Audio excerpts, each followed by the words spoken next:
Audio Jungle. 2025 में जो केंद्र सरकार की ओर से संशोधन बिल लाया गया और सदन से संशोधन बिल दो शब्दों से पारित किया गया है और इसी के विरोध में जो रांची जिला के मुड़मा के ऐतिहासिक मदरसा के इस बगीचा में जो इस कानून का विरोध में पूरे मजमा विभिन्न प्रखंडों से आज यहाँ पर एकत्रित हुए हैं। इस अवसर पर उपस्थित कार्यक्रम को संचालन कर रहे हैं भाई शमीम जी, हमारे लगातार आपके मसाइल पर संघर्ष करते हैं। अल्पसंख्यक आयोग के वाइस चेयरमैन भाई शमशेर जी, यहाँ पर उपस्थित छात्र हित में और मुसलमानों के हित में लगातार, झारखंडी हित में लगातार कई एक वर्षों से संघर्ष कर रहे हैं छोटे भाई एस अली जी, मांडर प्रखंड के अंजुमन के सदर भाई नदवी साहब, अध्यक्षता कर रहे भाई साकिर जी, मंच पर बैठे हुए तमाम मुस्लिम समुदाय के और समाज के अगुवागण और विभिन्न जगहों से यहाँ पर आए हुए सभी हमारे मुस्लिम नौजवान और हमारे बुजुर्गों और प्रेस के हमारे मित्रों, वक्ताओं के द्वारा आपने पूरी बातों को, सबकी बातों को सुना और मुझे लगता है कि एस अली के द्वारा जिन चीजों को, जिन धारा को, आर्टिकल को व्याख्या करते हुए आपको बतलाने का काम किया, आज का जो सभा का मूल मंत्र उसको आपको समझने की जरूरत है। मैं चाहूंगा कि आप जिन बातों को, जो कानूनी प्रावधान है, संविधान के दायरे में है, उन बातों को लिपिबद्ध करके पंफलेट के रूप में आवाम को बांटने की जरूरत है। क्योंकि ये सभा केवल आज ही नहीं, बहुत लंबी लड़ाई लड़नी है, संजीदगी से लड़नी है। बहुत जगह आपका आजकल यूट्यूबर लोग होता है और अपना टीआरपी बढ़ाने के लिए कई बातों को आपको बुलवाने का प्रयास कर देगा। आपको मालूम है जो बात आप कहेंगे वो नहीं आएगा और जो फिजूल की बात सामने आ जाएगा। और जो आंदोलन है, लड़ाई है, उसको दिशा को दूसरी तरफ जाने का काम होगा। इसलिए जो भी नौजवान लोग हैं या वक्तागण हैं, कहीं भी किसी प्रखंड में या कहीं भी कुछ बात को आप बोले तो चीजों को समझ करके और बिल्कुल जो आपका असली मांग है, हमारी लड़ाई, जैसे अभी हमारे एक साथी अभी बताया कि ये कोई किसी कौम के साथ हमारा लड़ाई नहीं, ये भारत के संविधान में दिया हुआ वो अधिकार, हमारा हक की लड़ाई है। इसलिए ये हक के बारे में भी लोगों को हम सही तरीके से परोसने का काम करें। कुछ चीजों को हम देखते हैं कि उसको हम ट्रैक से हम हट करके बात करते हैं और नतीजा क्या है कि आंदोलन इससे कमजोर होता है। इसलिए मैं चाहूंगा कि जो आयोजन करता और जितने लोग हैं उन लोगों को मैं कहूंगा कि एक इसको पंपलेट के रूप में को लिखे 2 पेज का और जरूर इसको बताएं। और इसके लिए संसाधन का जरूरत होगा, लाखों लाख पंपलेट छपना होगा और केवल आज ये मुड़मा में सभा में बैठे हुए लोगों के लिए नहीं, बल्कि एक एक घर के दरवाजे दरवाजे तक वो पंपलेट जाना चाहिए। इस बात को हम लोगों को संकल्प करना है। दूसरी बात मैं कहना चाहूंगा कि आज जिस तरह से संविधान के साथ छेड़छाड़ हो रहा है, ये लोग कहते थे कि संविधान को हम छेड़छाड़ नहीं करेंगे, लेकिन वक्त कानून में संशोधन ला करके संविधान को छेड़छाड़ करने का ये आपको साबित कर दिया कि हम संविधान को हम संविधान को बदल सकते हैं। इन्होंने साबित कर दिया। बताइए 150 साल 60 साल का ये मामला को उठाने का क्या मामला है भाई?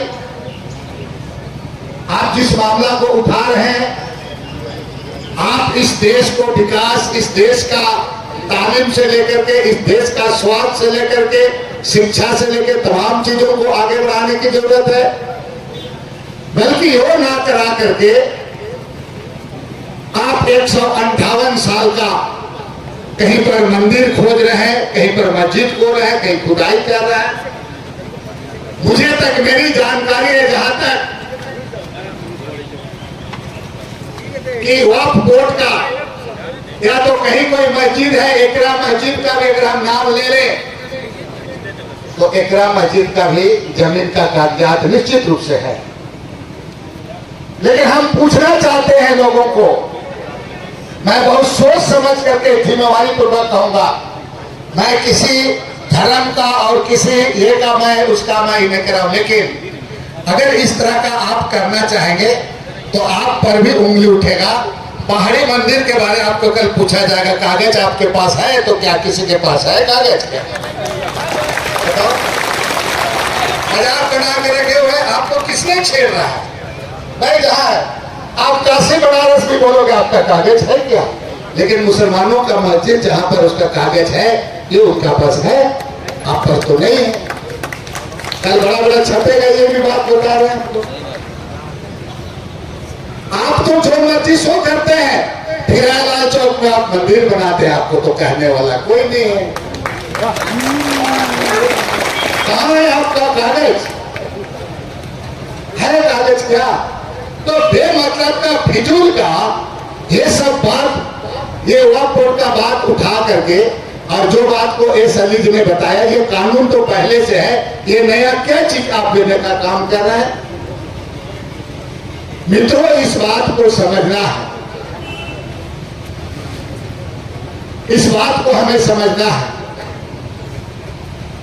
आज जिस तरह से ये सिर्फ और सिर्फ हमेशा मुसलमान कौम को ये आने के बाद, इनके द्वारा आने के बाद में ये लोग हमेशा उसको नीचा दिखाना, बदनाम करने का, हमेशा कई तरह की बात, उल्टी सीधी बात करते हैं। अरे जाके देखो, अंडमान का काला पानी में मुसलमानों ने इस देश का आजादी के लिए कितने लोग फांसी दिया, इस बात को भी समझना। आप क्या बात करते हो? देश आजादी ऐसे हुए क्या? हजारों सैकड़ों लोग काला पानी में उसको बंद रखा गया, उसमें जिस तरह से यातनाएं दी गई, उसमें हमारे मुसलमान की भी संख्या थी। इसको आप इनकार नहीं कर सकते हो। और अगर तुमको अंधा हो तो जाके देखो, उसका नाम आज भी लगा हुआ है। इस देश की आजादी के लिए आप मुसलमानों को बोलते हो, मुसलमानों को गाली देते हो। अरे दिल्ली के इंडिया गेट में देखो, अगर 100 सरदार सिख लोग आजादी की लड़ाई में मारे गए हैं तो 75 मुसलमान भी मारे गए हैं। आप देश को मोदी जी कहां ले जाना चाहते हो? और ये संशोधन केवल मुसलमानों की बात नहीं, ये यहाँ के आदिवासियों को भी और बाकी लोगों को बाद में नुकसान होगा। ये होगा नुकसान, इसे बात को मान लेना होगा। ये आवाम को, दूसरे लोगों को भी समझने की जरूरत है। और इस तरह की बात करा करके ये बिल्कुल सही बात है कि अपने उद्योगपति मित्रों को, उनको जमीन देने के लिए इस तरह का हथकंडा इनके द्वारा लगाया जा रहा है। इसलिए हमें सचेत रहने की जरूरत है, हमें समझना होगा। और यहाँ का जो आपका जो हमारा ताना बाना है, हमारा सहिया और करमडेर का रिश्ता है, इस रिश्ता को तोड़ने का ये एक प्रयास है। इस बात को भी आपको समझना। मैं आप आवाम से आग्रह करूंगा, ये लड़ाई छोटी लड़ाई नहीं है, बड़ी लड़ाई है। पेशेंस रखना होगा और घड़ी को नहीं देखना है। बहुत कोई बोलता है जल्दी चलना है, जल्दी चलना है। कि 2 घंटा जाने से नहीं होगा, तब तपाती धूप में भी आपको रह करके इस बार लड़ने के लिए आपको तैयार रहना और संजीदगी से लड़ना होगा। इस लड़ाई को भी इधर उधर करने के लिए कुछ लोग हुड़ाहुड़ी कर देगा, बताते रहे आपको, और हुड़ाहुड़ी करके आपको लड़ाई को दूसरे तरफ करा देगा। मैं जितने भी नेता लोग हैं, विशेषकर मुस्लिम नेता लोग से आग्रह करूंगा कि आप सच्चर कमेटी का मामला हुआ, आप कभी भी अपने कौम के लिए पूरे एक साथ सच्चर कमेटी को भी हमने सही तरीके से उसको लागू करने के लिए दबाव कभी बनाया ही नहीं। आप एक साथ नहीं हुए, सब लोग अलग अलग तरीके से करने का काम किया।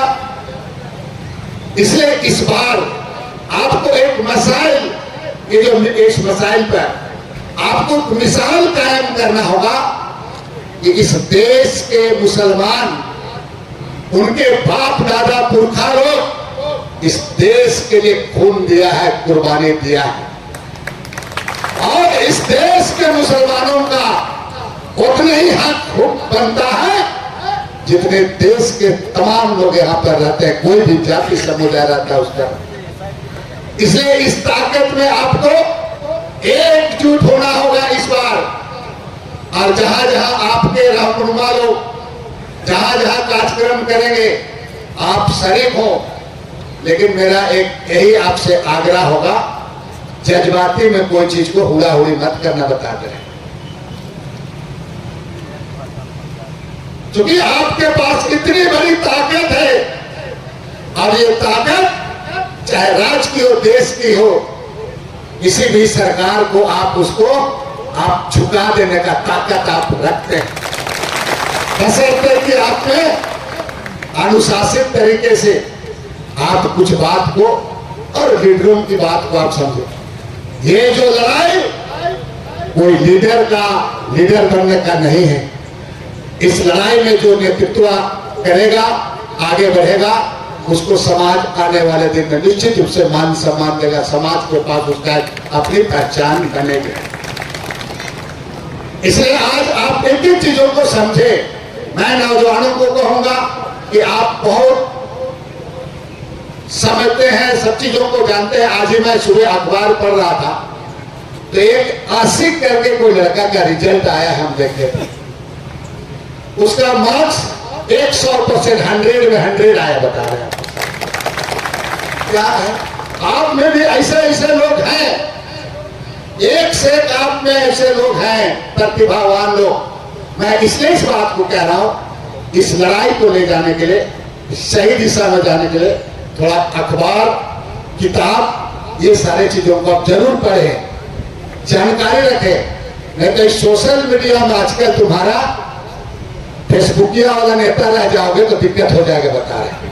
दिन भर देखते रहोगे और अपने फोटो को फालतू चीजों को दिखाता है कि नहीं दिखाता, सही चीजों को। आजकल गूगल दबा तो गूगल लगता है पूरा इतिहास बता रहा है, पूरा झूठ मूठ का, पूरा सही, कहीं पर सही भी है, उसको सही बात को देखना है, लेकिन आपको समझना है। इसलिए आज आपके कंधों में बहुत बड़ी जिम्मेवारी है। इस लड़ाई को संजीदगी से अल्लाह के नाम पर, और जो इस्लाम जो कहता है उसको ध्यान में रख करके ईमानदारी से, जज्बाती का सवाल नहीं है, हमें ये लड़ाई को जीतना है। इस लड़ाई को जीतना है, इसलिए आपको संकल्प लेकर के जहां जहां कार्यक्रम होगा आप जाए और अपनी बातों को रखें। और हम लोग यहाँ पर गठबंधन की सरकार में अल्पसंख्यक आयोग के चेयरमैन शमशेर भाई जी हैं, आप सभी लोग मोदी कितना कुछ कर देगा, इस राज्य में इस कानून को हम लागू किसी हालत में नहीं होने देंगे। और इसके लिए एकजुटता जरूरी है। आपस में टिक्का टिप्पणी बात को छोड़ करके सीधे मंजिल की ओर चलना है। अभी सीधे मंजिल की ओर चलना है और इन्हीं सब चीजों को देख करके आपके बीच में रहनुमा भी लोग आएंगे आपके बीच के। इसीलिए मेरा आप सभी लोग से अपील है कि बहुत चीजें हैं जो आपके साथ अन्याय हो रहा है और अन्याय होने के कारण क्या है कि हम चीजों को समझते नहीं है और तरीके से हम एकजुट, जिस तरह से वोट में आप एकजुट होते हैं उसी तरीके यहाँ इस लड़ाई में एकजुट होना होगा और इस लड़ाई को आपको आगे ले जाना होगा। और मैं तो इसी का लाभ लेता है और पूरे का पूरे आपके खिलाफ में जो सही काम होना चाहिए किया नहीं जाता है। लेकिन इस बार बता देना है कि चाहे केंद्र सरकार हो या राज्य सरकार हो, मुसलमानों को नजरअंदाज करके इस मुल्क का या तो इस सूबे का शासन नहीं कर सकते। इस बात को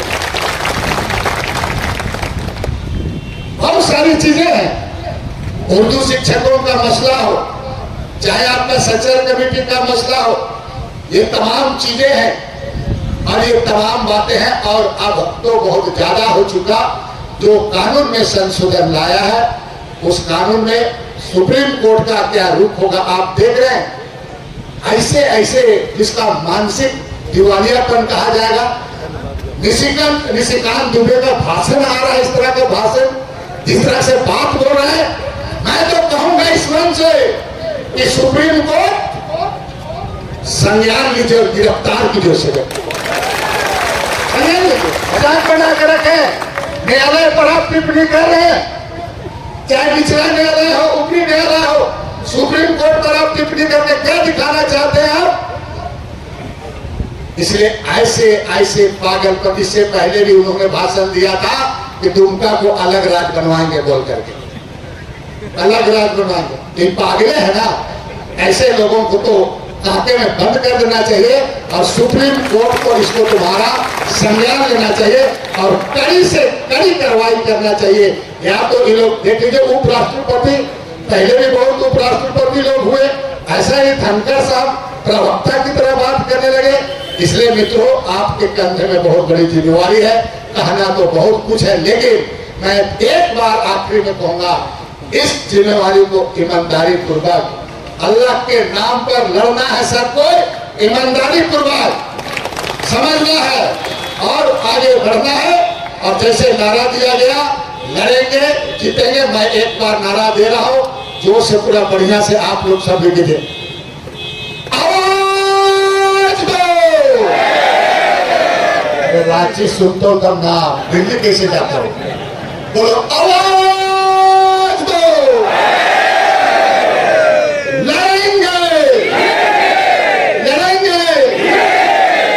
भूख लगा होगा, लड़ेंगे लड़ेंगे।